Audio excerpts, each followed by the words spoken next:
สุขสบายดีบรรดาทานและบรรดาสหายที่ห่างแผงมีคำกล่าวที่ว่ากีฬาคือยาวิเศษคำเปรียบเทียบนี้หมายความว่าการออกกำลังกายหรือการลิ้นกีฬาแม้นมีผลประโยชน์ต่อห่างกายและจิตใจคือกับยาหรือการปิ่นปัวที่ดีที่สุดซึ่งบ่เพียงแต่ปิ่นปัวเท่านั้นแต่ยังป้องกันพยาธิได้อีกด้วยผลประโยชน์ของกีฬาคือยาวิเศษต่อห่างกาย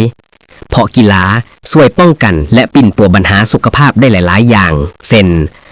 1. ป้องกันพยาธิช่วยลดความเสี่ยงของพยาธิเบาหวานชนิดที่ 2 พยาธิความดันเลือดสูงพยาธิหัวใจไขมันอุดตันในเส้นเลือดและมะเร็งบางชนิด 2. ควบคุมน้ำหนักเผาผลาญแคลอรี่และสร้างกล้ามซีนเฮ็ดให้มีน้ำหนักที่ดีและสมดุล 3. สร้างความแข็งแรงเฮ็ดให้กระดูกคอต่อและกล้ามซีนแข็งแรงขึ้นลดความเสี่ยงของพยาธิกระดูกพรุน Osteoporosis เมื่อมีอายุสูงขึ้น 4. ระบบภูมิคุ้มกันช่วยให้ร่างกายมีภูมิต้านทานที่ดีขึ้นบ่เจ็บป่วยง่ายบัดนี้เรามาฮู้จักผลประโยชน์ของกีฬาคือยาวิเศษในวงเล็บต่อจิตใจนอกจากร่างกายแล้วกีฬายังเป็นยาวิเศษต่อจิตใจและอารมณ์น้ำอีกคือ 1. ลดความเครียดเมื่อออกกำลังกายร่างกายจะหลั่งสารเอนโดรฟินซึ่งเป็นสารที่เฮ็ดให้รู้สึกดีและมีความสุขตามธรรมชาติคือกับยาแก้ปวดและยาคลายเครียดน้ำอีก 2. แก้ไขอาการซึมเศร้าและวิตกกังวลการออกกำลังกายเป็นประจำสามารถช่วยให้อาการเหล่านี้ดีขึ้นได้โดยบ่ต้องพึ่งยา 3. เพิ่มความมั่นใจในตนเองเมื่อร่างกายแข็งแรงและสุขภาพจิตดีความมั่นใจในตนเองก็จะเพิ่มขึ้น 4. นอนหลับดีขึ้นกีฬาช่วยให้ร่างกายเมื่อยล้าและนอนหลับได้สบายและมีคุณภาพหลายขึ้นสรุปคำที่ว่ากีฬาคือยาวิเศษจึงเป็นการเน้นย้ำว่าการลงทุนในการออกกำลังกายแม่นการลงทุนที่ดีที่สุดเพื่อสุขภาพโดยรวมซึ่งคุ้มค่ากว่าการไปซอกหายาหรือการปิ่นปัวเมื่อเจ็บป่วยแล้วการเล่นกีฬามันแม่นการปิ่นปัวที่บ่มีผลข้างเคียงและมีให้ทุกคนสิ่งที่เว้ามาข้างถึงนั้นแม่นจุดที่สำคัญที่สุดอีกจุดหนึ่งของกีฬานอกเหนือจากการเป็นยาวิเศษทางด้านสุขภาพส่วนตัวแล้วกีฬายังเป็นเครื่องมือสำคัญในการสร้างความสัมพันธ์และความสามัคคีในสังคมคือนอกจากกีฬาคือยาวิเศษและยังเป็นสัญลักษณ์ของความสมานสามัคคีของหมู่คณะดังลุ่มนี้ 1. กีฬาคือยาวิเศษสุขภาพส่วนตัวคือกันกับที่ได้อธิบายไปกีฬาปรับปรุงสุขภาพทางกายป้องกันพยาธิหัวใจเบาหวานควบคุมน้ำหนักและสุขภาพทางจิต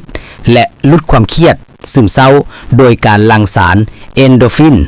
ว่าได้ว่าจุดนี้แมนพื้นฐานและเป็นการปิ่นปัวตนเองที่บ่ต้องพึ่งยาข้อที่ 2. กีฬาคือความสมานสามัคคีของหมู่คณะคำกล่าวนี้ได้เน้นหนักถึงบทบาทของกีฬาในการเชื่อมโยงคนเข้ากันโดยเฉพาะกีฬาที่ลิ่นเป็นทีมเส้นบานเตะบานทรงบานบ้วงเหือส่วงตัวอย่างที่ 1. การเฮ็ดเวียกเป็นทีมหรือทีมเวิร์กโดยมีเป้าหมายเดียวกันคือไสชนะเพื่อบรรลุเป้าหมายนั้นทุกคนต้องยอมเสียสละความต้องการส่วนตัวเพื่อผลประโยชน์ของทีมนอกนั้นแล้วทีมต้องมีการแบ่งปันบทบาทเช่นกองหน้ากองกลางกองหลังและต้องไว้ใจว่าหมู่คณะจะเฮ็ดหน้าที่ของพวกเขาเจ้าอย่างดีที่สุดและนี่สอนให้รู้จักความรับผิดชอบความไว้เนื้อเชื่อใจตัวอย่างที่ 2. การสื่อสารและความเข้าใจคือการสื่อสารในสนามกีฬาต้องมีการสื่อสารที่ว่องไวชัดเจนและบางครั้งก็สื่อสารด้วยการกระทำบ่แม่นคำเว้าสิ่งนี้แม่นฝึกให้คนมีความเข้าใจในสัญญาณและความต้องการของผู้อื่นนอกนั้นแล้วคือการให้กำลังใจ